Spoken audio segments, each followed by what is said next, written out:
The OBR forecast, to reiterate, is that we are not entering a technical recession, but that growth would be a 0.2 contraction this year, although we've got inflation down from 10.7 to 2.9% by the end of the year. So not quite out of the woods yet. Not out of the woods, but for me, this is a big macroeconomic takeaway from this budget, if you like.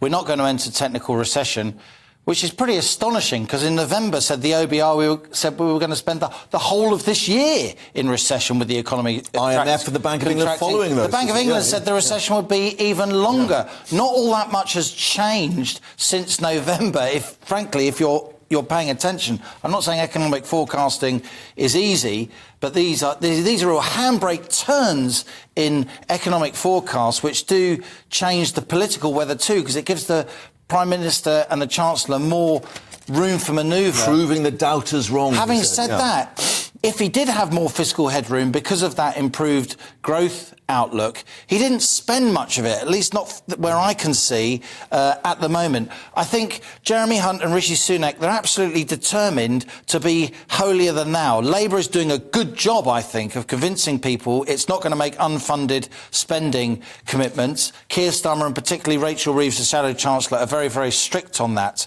I think the real opposition on this budget is going to come from the government's own backbenches, with Tory MPs who wanted corporation tax frozen. It's going up. Yes, there's full expensing, but that replaces something called the super deduction, where you got 130% tax break on your investment, not just 100% tax break. And Paul Johnson, the IFS, saying that this is tinkering again. And there is a lot of tinkering on corporation tax as well.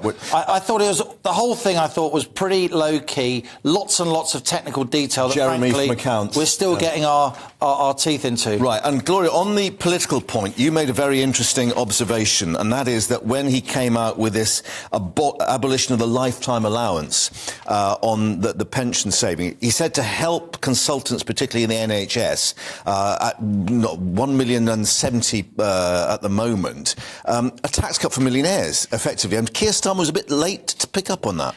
If there is a problem with doctors retiring too early because of the limit on how much you can save on your pensions, that would be much cheaper and easier to solve than saying anybody, you can save as much as you want in your pension pot. Now, remember, the majority of people couldn't dream of a pension pot with £1 million in. Yeah. George Osborne, in fact, it wasn't a socialist thing. George Osborne brought that limit down and said, actually, people who are this wealthy should be paying more tax. There will be no tax. No matter how much is saved in your pension. It's a 55% extra tax charge. And again, interesting, Paul Johnson from the IFS saying, as you've just said, this measure, a sledgehammer to crack a nut in terms of using this NHS example to actually sort of explain why he's doing it. I mean, obviously there's an increase from the annual allowance to 40 to 60,000. Well, who can afford that? Can you imagine putting £60,000 in your pension pot next year? Yeah. Well, I can't, and I'm sure nobody watching can either. And in terms of the line that we're getting from Sir Keir Starmer, he keeps coming back with this line, a sticking plaster. And I guess he's looking more towards the general election than he is actually the nuts and bolts of this particular budget. Yeah, I felt a little bit like Keir Starmer. In fact, I felt a lot like Keir Starmer had written that speech, and that speech had gone through draft and redraft over the past couple of weeks, when I think he should have gone on the politics, gone on the political point, that top line. Why, when Jeremy Hunt rightly said we've got to get our debts down, if you're going to spend a bit of money, would this be a priority? Yeah. Let's just pick up another couple of the headliners. Tobacco duty up, 13 quid a pack now, up 15%. But in terms of a pint of beer down the pub, draft, as he calls it, 11% or 11p lower than the duty in supermarkets, what do you call a Brexit pubs guarantee? In other words, the duty on draft beer in pubs will stay where it is, whereas the duty, if you buy your beer in supermarkets, which increasingly people do, not least after lockdown, will go up.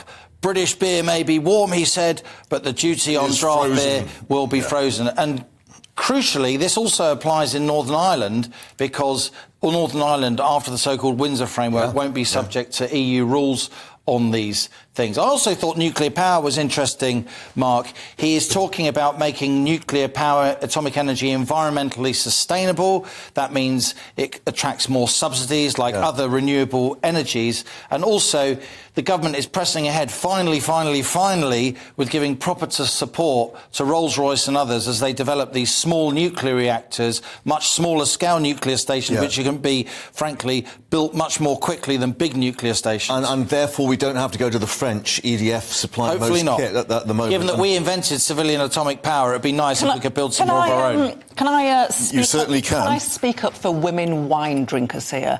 Because most of, as the only woman here, because most of my mates, they're not going to drink. What, you don't drink a pint of bitter? They're not going to drink draft bitter down the pub. They're going to have a wine. That's right. A bottle of wine, which, by the way, is estimated to go up by 45p this year. Yeah. Come on, Scandalous. ladies. Scandalous. Let's It's the Gloria tax. Indeed. Let's just go back on another duty, and that is petrol and diesel duty, fuel duty. Again, we've got indication that he's been listening, as he said, and that freeze is maintained for another year. He estimated it would save the average person £1,000 a year. Yeah, so what he's freezing is the percentage on fuel duty. The duty's still there. And of course, he's freezing the percentage, which is about 53 pence per litre, plus you then pay the duty on the VAT as well, and he's maintaining the 5p cut. I think there has been really vociferous and effective lobbying by the road haulage lobby and others, some newspapers, also GBNews, we've talked about this a lot.